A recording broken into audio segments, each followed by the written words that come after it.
CloudMD, a newly public company in the telehealth telemedicine industry. It's an exciting company in a new/untapped industry. I've been getting questions almost daily on CloudMD. Is it the next multi-billion-dollar Canadian company? Is it a stock you should be buying? In short, yes and yes. That's it. End of video. Thumbs up, thumbs down, unsubscribe. Okay, on a more serious note, a quick intro. CloudMD is an app or software that is patient-focused. It is self-described as a one-stop shop for both mental and physical care, both public and private. How I understand it, there'll be an app, you'll have all your information available for every type of doctor to see.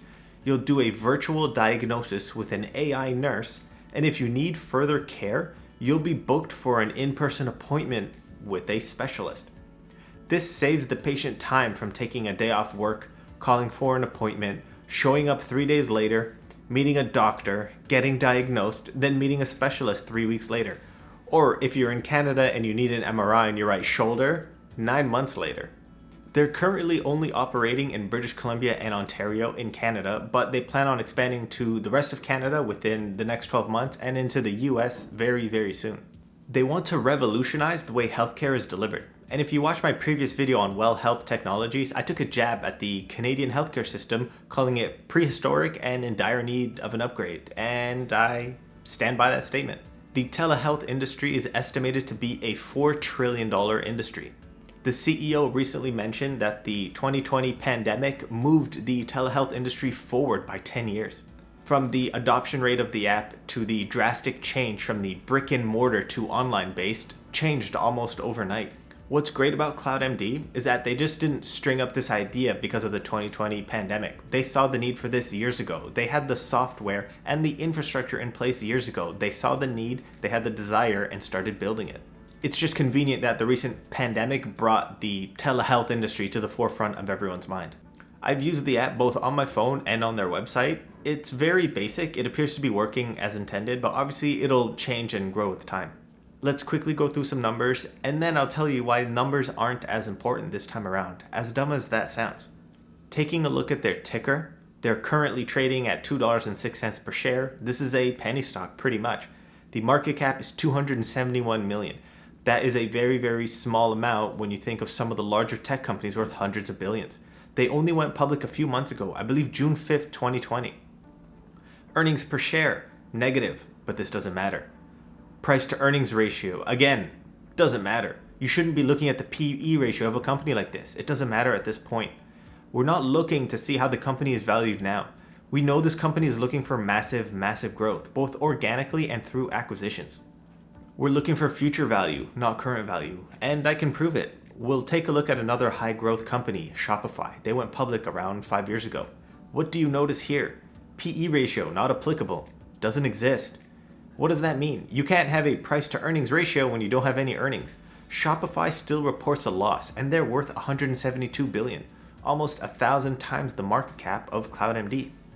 Want more proof? Take a look at Tesla. Ever heard of it? What do you notice about the PE ratio? 1100. The average PE ratio of the companies on the S&P 500 is 15, and this is 1100. Don't look at the PE ratio for these massive growth companies. They'll look overvalued. Price to sales might be a more meaningful ratio at this point. Let's take a look at the balance sheet. Very high assets compared to liabilities. Just looking at their current assets alone, those are enough to cover all the liabilities. But when it comes to high growth companies, this $13 million cash is meant to be spent. It's only there to buy other companies in Canada and to aid in their expansion to the US. So this won't last long. What I like about this company, the CEO mentioned many of their acquisitions are requesting shares instead of cash. That is awesome. It keeps the cash in the bank, and it shows that they believe in the company and envision that the shares will be worth way more than receiving cash. That's such a good sign. Please read these line items carefully, everyone. Right of use assets, leases, these are meaningless. Intangibles and goodwill, almost 15 million. Again, please look into what goodwill means, why it's here. This number will only grow as they continue to acquire more competitors in the industry.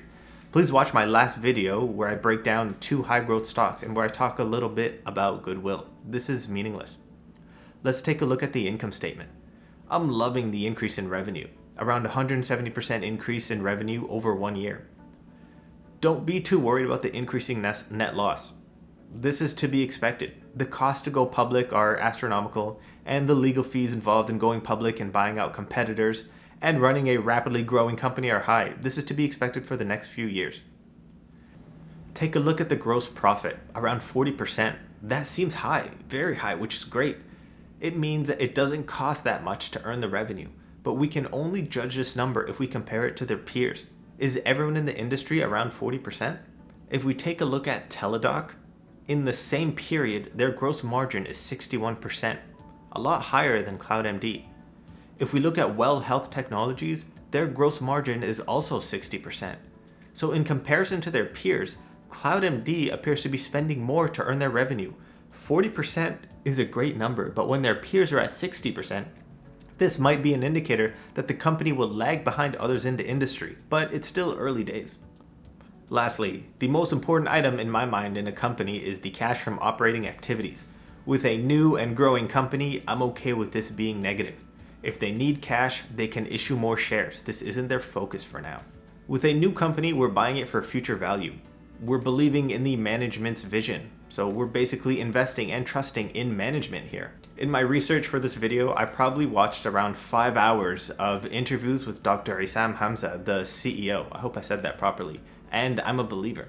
I like what he has to say, I like his vision and in the direction he's taken the company. I believe he currently owns 4.5% of the company, so he's invested. He also has a lot of family and friends invested in the company as well. So if you see him leave his position or start selling hundreds of thousands of shares, I would run for the hills as well. What I like about the CEO is he said CloudMD won't be selling patients' information to third parties unless the patient opts in and receives compensation to be part of the studies. I really hope CloudMD sticks to this. The company's current focus are patients who have chronic disease, someone who needs urgent care and needs to see a doctor, not someone coming in to see a doctor for the sniffles. 90% of the money earned and spent in healthcare is from patients with chronic disease. The company is currently listed on the TSXV. They have a very strong investor base and they can uplist to the NASDAQ and TSX if they need more access to resources. They're already qualified to list on the NASDAQ according to what the CEO has mentioned, but they're just waiting for the right opportunity. In one of the interviews I was watching with the CEO, someone asked what are the top 3 reasons he can give to invest in the company. I like what he said. I'm going to read off his answers right now. Top 3 reasons the CEO gave. They're well funded, they're not a financing risk or unable to execute on all their plans. They've delivered on all their promises and met their goals so far, aka the rapid expansion. And the best sustainable business plan. They're looking at telemedicine as a marathon, not a sprint. They're carefully acquiring clinics that would help realize synergies in the market, not just blowing all their cash, buying out all the competition to gain market share. I hope this video gave you great insight into the company, where it's headed, and my opinion on the company. Call me a sucker or easily won over, but I ended up buying 1,000 shares of CloudMD. My personal target for this company, after doing some initial research and talking to others in the industry, basically my friends, I'll be selling 500 shares when it hits $5. I'll be selling 250 shares when it hits $7, and then I'll be holding the last 250 shares to the moon, or when they get bought out by Amazon. Please leave any comments or recommendations on what you like videos on or what I should do with this channel. I've made around 60 videos and frankly, I'm running out of things to say. I'm running out of ideas. My next video will probably be on the telehealth, telemedicine industry, the top players and where it's headed. I'm thinking, do I start putting out those useless clickbait videos that the big YouTubers put out 5 times a week? Let me know. Thanks guys.